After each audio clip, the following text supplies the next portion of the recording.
মধ্যে একটু জলটা দিয়ে দিলাম।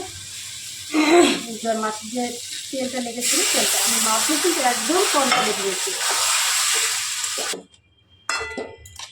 জলটা দেওয়া হয়ে গেছে আর আমি চিংড়ি মাছটা কিন্তু একদম কম ভেজেছি। এবার আমি এটাকে চাপা। বন্ধুরা দেখুন চিংড়ি মাছের মালাইকারিটা তখন আমি 3টে মাত্র এলাচ দিয়েছিলাম। আমি এই জন্য এখানে একটু গরম মশলা গুঁড়ো দিয়ে দিলাম অল্প করে সামান্য। আর এখানে আমি ধনে পাতা দিয়ে দিলাম। বন্ধুরা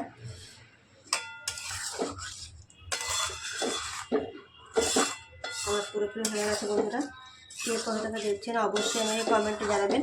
আর চিংড়ি মাছের মালাইকারি যদি ভালো লেগে থাকে লাইক কমেন্ট শেয়ার করবেন আর সাবস্ক্রাইব করবেন। বন্ধুরা